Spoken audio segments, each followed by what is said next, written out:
ನಮಸ್ಕಾರ ಸ್ನೇಹಿತರೆ. ಹೌದು, ಟೈಟಲಲ್ಲಿರುವಂಥ ವಿಷಯದ ಬಗ್ಗೆ ನಾವೀಗ ಸ್ವಲ್ಪ ಗಮನವನ್ನು ಹರಿಸಬೇಕು.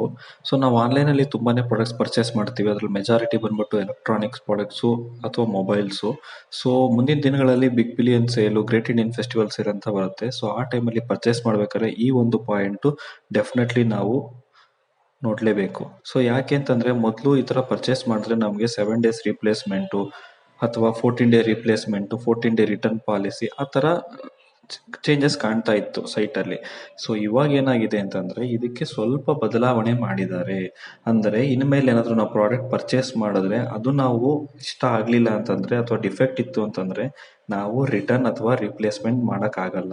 ಸೊ ಅದ್ರ ಬದಲಾಗಿ 7 days service centre replacement or repair ಅಂತ ಇದೆ. ಅಂದರೆ ನಾವು ಫ್ಲಿಪ್ಕಾರ್ಟ್ ಅಥವಾ ಅಮೆಝಾನ್ಗೆ ರಿಟರ್ನ್ ಅಥವಾ ರಿಪ್ಲೇಸ್ಮೆಂಟ್ಗೆ ರೈಸ್ ಮಾಡುವಾಗಿಲ್ಲ. ನಾವು ಸರ್ವಿಸ್ ಸೆಂಟರ್ನ ವಿಸಿಟ್ ಮಾಡಿ ನಮ್ಮ ಪ್ರಾಬ್ಲಮನ್ನು ಬಗೆಹರಿಸ್ಕೋಬೇಕಾಗಿದೆ. ಅಂದರೆ ಅವರು ಇನ್ಮೇಲೆ ಯಾವುದೇ ಜವಾಬ್ದಾರಿ ಅಂತ ತಗೊತಾ ಇಲ್ಲ.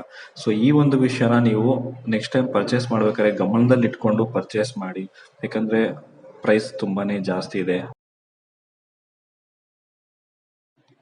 ಮಾಹಿತಿ ಇಷ್ಟ ಆಯಿತು ಅನ್ಕೋತೀನಿ. ಇಷ್ಟ ಆದರೆ ಲೈಕ್ ಮಾಡಿ, ಶೇರ್ ಮಾಡಿ, ಚಾನಲ್ ಸಬ್ಸ್ಕ್ರೈಬ್ ಮಾಡ್ಕೊಳ್ಳೋದು ಮರಿಬೇಡಿ.